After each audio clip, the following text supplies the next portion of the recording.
আসসালামু আলাইকুম। Helpful for human beings চ্যানেলে আপনাদের স্বাগতম। নিপাহ ভাইরাস কিভাবে ছড়ায়?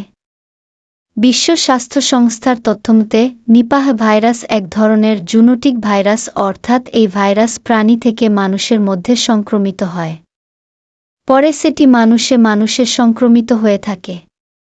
বিশ্বে প্রথম নিপাহ ভাইরাস শনাক্ত হয়েছিল 1999 সালে মালয়েশিয়ায় শূকর খামারিদের মধ্যে। পরবর্তীতে এই ভাইরাস বাংলাদেশে শনাক্ত হয় 2001 সালে। পরে আন্তর্জাতিক গবেষণা প্রতিষ্ঠান আইসিডিডিআর আক্রান্ত এলাকা থেকে নমুনা সংগ্রহ করে নিশ্চিত হয় যে বাদুড়ি নিপাহ ভাইরাস খেজুরের রসে ছড়িয়ে দিয়েছে।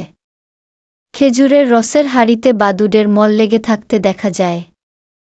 আইডিসিআরের তথ্যমতে 2001 থেকে 2018 সালের ডিসেম্বর পর্যন্ত বাংলাদেশে নিপাহ ভাইরাসে 303 জন আক্রান্ত হয়েছেন। তাদের মধ্যে 217 জনের মৃত্যু হয়েছে, যা মোট আক্রান্তের প্রায় 70%।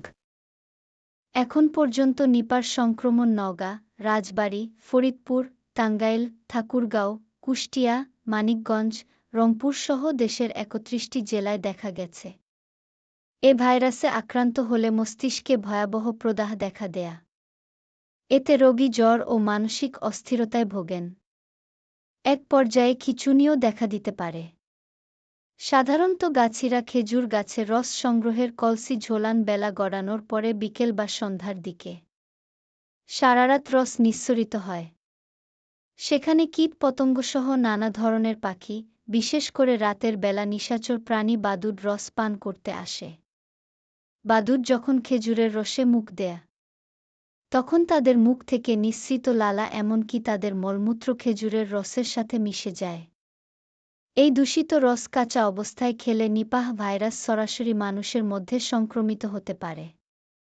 এর ফলে জ্বর, মাথাব্যথা, দুর্বলতা, শ্বাসকষ্ট, কাশি, বমি, ডায়রিয়া, নানা ধরনের শারীরিক জটিলতা দেখা দেয়া, যা মৃত্যুর কারণ পর্যন্ত হতে পারে। খেজুরের রস খেতে সতর্কতা। নিপাহ ভাইরাস সংক্রমণ প্রতিরোধে কোনো টিকা বা কার্যকর চিকিৎসা নেই। এ কারণে খেজুরের রস খাওয়া বন্ধ করে দেবেন। বিশ্বস্তা তা নয়, এক্ষেত্রে কিছু বিষয়ে সতর্ক হলেই হবে। প্রথমত, রস সংগ্রহ ও সংরক্ষণের সময় পরিষ্কার পরিচ্ছন্নতার দিকে মনোযোগ দিতে হবে। চেষ্টা করতে হবে দ্রুত রস বিতরণ করার এবং ঢেকে রাখার।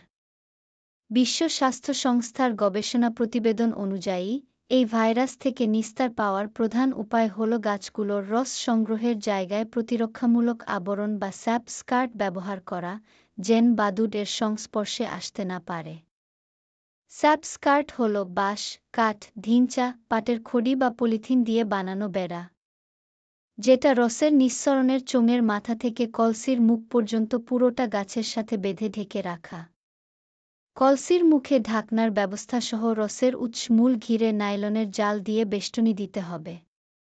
তবে আইসিডিডিআরবির গবেষকরা গোপন ক্যামেরার মাধ্যমে দেখতে পেয়েছেন যে রসের হাঁড়ির চারপাশ জাল বা এমন স্যাপ স্কার্ট দিয়ে ঢেলে দিলেও বাদুড় কলসির মুখ বরাবর প্রস্রাব করে।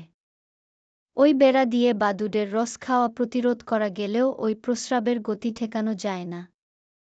ফলে নিপাহ ভাইরাসে আক্রান্ত হওয়ার ঝুঁকি থেকেই যায়। কাঁচা খেজুর রস পান করা একটি সংস্কৃতি হলেও প্রতিষ্ঠানটি বলছে জীবন রক্ষার্থে রস সিদ্ধ করে পান করা নিরাপদ। রস সংগ্রহের পর আগুনে 70-80 ডিগ্রি সেলসিয়াস তাপে কিছু উত্তপ্ত করলেই ভাইরাস মরে যাবে। Thanks for watching. Please subscribe this channel and press bell icon.